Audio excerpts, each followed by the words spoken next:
بسم اللہ الرحمن الرحیم۔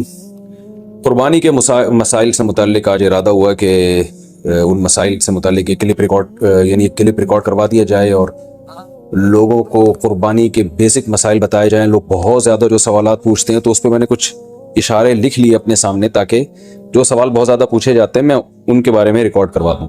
تو میں انشاءاللہ یہ جو قربانی ہے اس کے بالکل شروع سے لے کے آخر تک ترتیب سے کوشش کرتا ہوں کہ مسائل بیان کروں، اور جو مسائل بہت زیادہ پوچھے جاتے ہیں اللہ تعالیٰ سے دعا ہے کہ وہ سارے آ جائیں۔ تو پہلا سب سے بڑا مسئلہ یہ ہے کہ قربانی واجب کس پر ہے۔ قربانی واجب کس پر ہے؟ لم سم عوام کی سہولت کے لیے ایک نصاب بیان کرتا ہوں جو علماء بتاتے ہیں 52.5 تولہ چاندی، دیکھ لیے گا نیٹ پر۔ تو اتنی مالیت کا کسی کے پاس سونا ہو یا چاندی ہو یا تجارتی مال ہو، تجارتی مال کہتے ہیں وہ سامان جو بیچنے کے لیے آپ نے خریدا ہے، یا کیش رقم ہو، یا یہ کہ ضرورت سے زائد سامان کہتے ہیں وہ سامان جو پورے سال بھی استعمال نہ ہوتا ہو۔ تو ایسی کوئی چیز اگر آپ کے پاس اتنی مالیت کی پڑی ہوئی ہے، یا ایک نہیں 2-4 چیزیں مل کے اتنی مالیت کو پہنچ جاتی ہیں، یعنی خلاصہ یہ نکلا کہ آپ کے جو استعمال میں آنے والی چیزوں کے علاوہ آپ کے پاس اتنی مالیت کی مال موجود ہے، اور ضروری خرچے اس میں سے نکال دیں، قرضے نکال دیں، وہ سب نکال کے بھی اتنے پیسے آپ کے پاس بچتے ہیں 50, 55, 60 ہزار تک، تو پھر آپ پر قربانی واجب ہے۔ یہ بہت مختصر بتا رہا ہوں کیونکہ اگر میں اس کی نصاب کی ڈیٹیل میں گیا تو پورا کلپ اسی میں نکل جائے گا۔ تو لم سم ایک بتا رہا ہوں آپ کو کہ اتنا اماؤنٹ کسی کے پاس ہو تو اس پر قربانی واجب ہے۔ اور پھر بھی سمجھ میں نہ آئے تو اس بارے میں میرے دوسرے کلپ یوٹیوب پہ آپ کو مل جائیں گے، یا دوسرے علماء سے آپ تفصیل پوچھ لیں، وہ انشاءاللہ آپ کو ڈیٹیل بتا دیں گے، کیونکہ نصاب میں اگر میں زیادہ ڈیٹیل میں گیا تو بہت ہی لمبی بات ہو جائے گی پھر۔ تو اس پر قربانی واجب ہے۔ بڑا مسئلہ یہاں پر ایک یہ اٹھایا جاتا ہے کہ کیا گھر کا سربراہ اگر قربانی کر لے تو سب کی طرف سے کافی ہو جائے گی، یا جو بھی صاحب نصاب ہے جس میں بھی استطاعت ہے اس پر الگ سے قربانی واجب ہے؟ اس میں فقہا کا اختلاف ہے۔ بعض علماء کی رائے یہ ہے کہ ایک آدمی اگر گھر کی طرف سے قربانی کر لے تو سارے اہل خانہ کی طرف سے کافی ہو جاتی ہے، اور اس کے بارے میں بعض تابعین سے آثار منقول ہیں، مصنف ابن ابی شیبہ کی روایات ہیں۔ لیکن ہماری رائے یہ ہے، اور بر صغیر کے علماء کی رائے یہ ہے، اور امام ابو حنیفہ رحمہ اللہ تعالیٰ کی بھی رائے یہی ہے کہ ہر شخص پر الگ سے قربانی واجب ہے اگر وہ صاحب نصاب ہے۔ اور اس کی 2 دلیلیں بہت مضبوط ہیں۔ سب سے مضبوط دلیل رسول اللہ صلی اللہ علیہ وسلم کی حدیث ہے، من وجد سعة لأن يضحي فلم يضحي فلا يقربن مصلانا۔ آپ صلی اللہ علیہ وسلم نے فرمایا جس کے پاس قربانی کی طاقت تھی اور اس نے قربانی نہیں کی تو وہ ہماری عیدگاہ کے قریب بھی نہ پھٹکے۔ تو اس سے پتہ چلتا ہے کہ جس کے پاس بھی اس طاقت ہے، تو اس میں یہ نہیں ہے کہ گھر کا سربراہ سب کی طرف سے کرے گا، تو یہ جو ہے ایسا نہیں ہے، بلکہ صاف الفاظ ہیں حدیث کے کہ جس کے پاس بھی استطاعت ہے تو وہ اس پر قربانی اس کو کرنی پڑے گی۔ اور دوسری دلیل یہ ہے کہ عبادات میں کہیں بھی ایسا نہیں ہوتا کہ ایک کی عبادت دوسرے کی طرف سے کافی ہو جائے۔ تو اس پر قیاس کا تقاضا بھی یہی ہے کہ جب اسلام میں کوئی بھی ایک عبادت دوسرے کی طرف سے کافی نہیں ہوتی تو یہ کیسے ممکن ہے کہ قربانی جو مستقل سنت ابراہیمی ہے وہ ایک کرے اور دوسری کی طرف سے بھی وہ خود بخود ادا ہو جائے؟ تو یہ اس کا بھی تقاضا ہے۔ بعض حضرات یہ دلیل دیتے ہیں کہ حضرت ابو بکر اور عمر رضی اللہ عنہما قربانی نہیں کرتے تھے۔ اچھا سوری، یہ دوسرے مسئلے کی دلیل ہے۔ تو پہلا تو یہ ہو گیا کہ قربانی ہر صاحب استطاعت پر لازم ہے۔ بیگم کے پاس اگر زیور ہے اور اتنی مالیت کا ہے تو اس پر بھی قربانی واجب ہے۔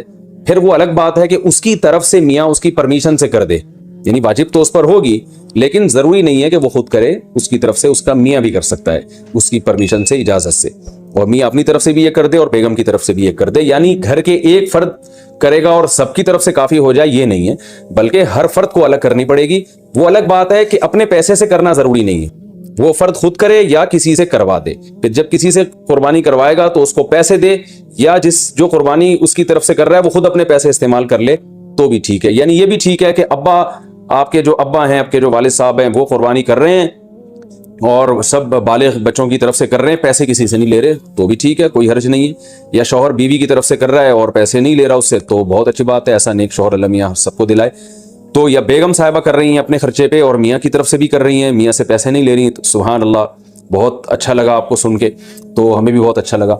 تو یعنی پیسوں کا ہر ایک کا ڈالنا ضروری نہیں۔ اچھا یہ بھی ایک مسئلہ ہوتا ہے کہ بڑا بھائی کر رہا ہے سب کی طرف سے اور سب سے آدھے پیسے لے رہا ہے قربانی کے، وہ یا تھوڑے پیسے لے رہا ہے، باقی پیسے اپنی جیب سے ڈال رہا ہے تو بھی ٹھیک ہے۔ یعنی جس کی طرف سے قربانی ہو رہی ہے اس کے لیے خود سے پیسے یعنی خرچ کرنا ضروری نہیں ہے، اس کی طرف سے اگر کوئی اور خرچ کر دیتا ہے تو بھی ٹھیک ہے۔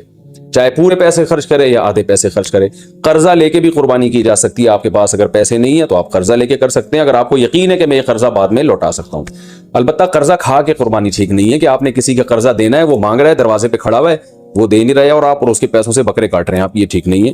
یہ آخرت کے لیے بھی نقصان دہ ہے اور وہ بکرے کے لیے تو نقصان دہ بہرحال ہے ہی ہے. تو ایک مسئلہ تو یہ ہو گیا. دوسرا مسئلہ یہ ہے کہ قربانی کیا واجب ہے یا سنت ہے. تو اس بارے میں بھی دونوں رائے ملتی ہیں علماء کی. جو علماء کہتے ہیں سنت ہے وہ بھی عام سنت نہیں مانتے بلکہ سنت مؤکدہ. سنت مؤکدہ کا مطلب جو نہیں کرے گا قابل ملامت ہوگا. اور امام ابو حنیفہ رحمہ اللہ تعالیٰ کی رائے کے مطابق یہ واجب ہے, اور اس کی دلیل وہی ہے کہ پہلی بات تو یہ کہ عبادت ہے اور عبادت میں احتیاط کے پہلو کو ترجیح دی جاتی ہے, کیونکہ احتیاط اسی میں ہے کہ اس کو اگر واجب قرار نہیں دیتے تو بہت سے لوگ قربانی کا فریضہ چھوڑ سکتے ہیں اور اس بات کا خطرہ موجود ہے کہ قیامت میں ان کو گناہ نہ ملے. تو اس لیے احتیاط کے پہلو کو ترجیح جائے گی. اور مضبوط دلیل امام حنیفہ کی قرآن نبی صلی اللہ علیہ وسلم کی وہی حدیث ہے, من وجد سعة لأن يضحي فلم يضحي فلا يقربن مصلانا. آپ صلی اللہ علیہ وسلم نے فرمایا جس کے پاس قربانی کی گنجائش تھی اور اس نے قربانی نہیں کی وہ ہماری عیدگاہ کے قریب بھی مت پھٹکے. آپ صلی اللہ علیہ وسلم 10 سال مدینہ منورہ رہے, ہمیشہ آپ صلی اللہ علیہ وسلم نے قربانی کی. بعض حضرات یہ دلیل دیتے ہیں کہ حضرت ابو بکر اور حضرت عمر نے قربانی نہیں کی اپنے دور خلافت میں, اس سے پتہ چلتا ہے کہ قربانی واجب نہیں ہے. تو یہ دلیل اس لیے درست نہیں ہے کہ حضرت ابو بکر اور حضرت عمر رضی اللہ تعالیٰ عنہ مسکین تھے, غریب تھے, اگرچہ مسلمانوں کے خلیفہ تھے, لیکن یہ ان کی ایک کوالٹی تھی کہ اتنے لاکھوں مربع میل کے مالک ہونے کے باوجود وہ پیون زدہ کپڑے پہنتے تھے. تو صاحب استطاعت پہ قربانی واجب ہے. یہ دونوں حضرات بڑے تھے مگر قربانی نہیں کی انہوں نے, جیسے کہ روایت میں آتا ہے اس کی وجہ استطاعت نہ ہونا. تو استطاعت اگر نہیں ہے تو پھر قربانی لازم نہیں ہے. بلکہ اگر آپ قرضہ لے کے قربانی کرو گے اور خطرہ ہے کہ میں قرضہ ادا نہیں کر سکتا تو پھر تو جائز ہی نہیں ہے آپ کے لیے, کیونکہ دوسروں کا حق دبا کے آپ کے لیے عبادت کو کی وجہ آوری یہ ٹھیک نہیں ہے. اس کی فضیلت کیا ہے قربانی کی؟ رسول اللہ صلی اللہ علیہ وسلم نے ارشاد فرمایا بقرعید کے دنوں میں یا ایام نہر میں اللہ کو جانور کا خون بہانے سے زیادہ کوئی عمل محبوب نہیں ہے, اور ہر بال کے بدلے میں اللہ نیکی عطا فرماتے ہیں. یہ قربانی کی بہت بڑی فضیلت ہے, اور اس کی فضیلت آپ علماء سے بیانات میں سنتے ہیں. میں بھی چونکہ بہت مختصر جلدی بات کر رہا ہوں تاکہ میں پورے موضوع کو جلدی سے سمیٹ.